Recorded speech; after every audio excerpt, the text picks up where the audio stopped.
Well, it was not a good week for school districts in Fayette County this past week. The State Department of Education released the results of the 2012 Pennsylvania System of School Assessment, otherwise known as the PSSA testing results, and they revealed that five out of the six school districts in Fayette County didn't make the adequate yearly progress, also known as AYP. And AYP is a measurement defined by the No Child Left Behind Act. It assesses different academic performance based on standardized testing. It includes reading, math, writing, science, and other factors such as graduation attendance and test participation rates. It was really it had to be very disheartening for, I'm sure, a lot of school officials and teachers and everyone. Last year, Brownsville was the only one that didn't make the AYP. This year, Fraser was the only one that did make the AYP. So it's a little discouraging to say the least, and trying to figure out what's happening. There's a lot of things that are being talked about. Certainly, again, standardized testing. A lot of people are critical of it, saying some kids just don't test well and that sort of thing. They did make the test harder this year. They've said this from the beginning, that every year the test is going to get harder, so that makes it tougher. The state claimed that there was a drop all the way across the state, although it wasn't. It was a slight drop, but they claimed it cracked down on cheating, that there had been widespread cheating before, although really it only involved, the ones they were able to prove only involved a handful of schools across the state. So it's kind of hard to say whether that was really, how big of a factor that was. And of course, a lot of school districts and school people were claiming that cutbacks by Governor Corbett's administration for education cutbacks were the reason for the low test scores. But, here in Fayette County, I mean, it's kind of the reality is and whether you believe in standardized testing or whatever, the fact of the matter is that these tests are being used, are being looked at by all kinds of people. And basically, Fayette County does have one of the highest unemployment rates in the state, and everyone says the biggest thing is we need jobs.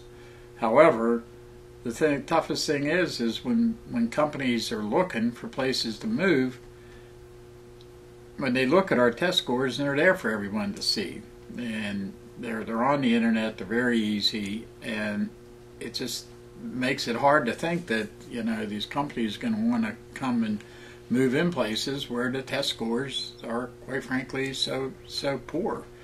So, and granted, all the teachers and school administrators, it's a very difficult job, and this is a very difficult challenge. You have a lot of different factors with, particularly here in Fayette County, where you do have a lot of low-income students, and you have a lot of special education students and stuff, which makes it hard. But I think, in just kind of looking at this situation, going ahead, something has to change here. If we're ever going to attract more jobs and try and get companies to come in, somehow, some way, these test scores have to be turned around. And you can blame or you can look for excuses or whatever, but this is the reality. And when companies are looking to move in here, and when people are looking to move in here, there was a lot of hope with the Fayette Expressway. Well, it's completed now, and there's a lot of hope that West Virginia people might move in to Pennsylvania, to Fayette County, because Morgantown is getting so landlocked. But again, those folks, they're going to be looking at these test scores, and it's just not a good reflection. And somehow, some way, something's got to be done to try and turn these test scores around. For Fayette County, things are never going to improve here.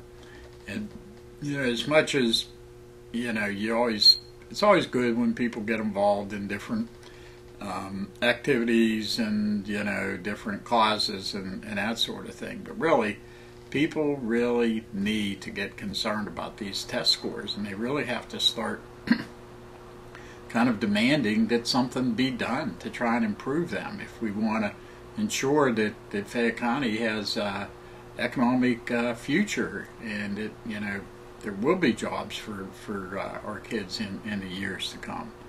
So, you know, it's just something has to be done, and, you know, whether it's Tim Mahoney's school consolidation plan or whatever, but, you know, we just can't continue with these low test scores year after year. So that's it for now. Stay tuned. We'll be right back. At the Herald-Standard.com, our mission is to provide news, information, and services to enable our communities to prosper. Every day, we strive to achieve this goal through 3 dynamic products. Wake up each morning to a copy of the Herald-Standard.com newspaper delivered to your home. Enjoy the e-edition and exact replica of our print product on your computer, tablet, or smartphone. Or secure unlimited access to our full-coverage digital news site online at Herald-Standard.com. One local news leader, 3 great options. Okay, talking about the state assessment testing, the PSSA testing results came out very discouraging. Only one school district in Fayette County, Fraser, made the adequate yearly progress. All the others were behind, and even in Fraser, the high school didn't even make the AYP. So we're talking about, you know, what can be done, and, you know, the fact that something has to be done to turn the situation. So we want to hear from you, hear what you have to say. You can send a letter to the editor, 8-18 Church Street, Uniontown, PA, or you can just email me at mokeefe@heraldstandard.com. We want to hear what you have to say about this very important issue that really affects all residents of Fayette County. And just be sure when you send your letter, either by mail or email, please put your phone number on and sign it. We do not run anonymous letters. So thanks for watching this week, and we'll see you later. My name is Mark O'Keefe. I'm Executive Editor for Herald-Standard.com.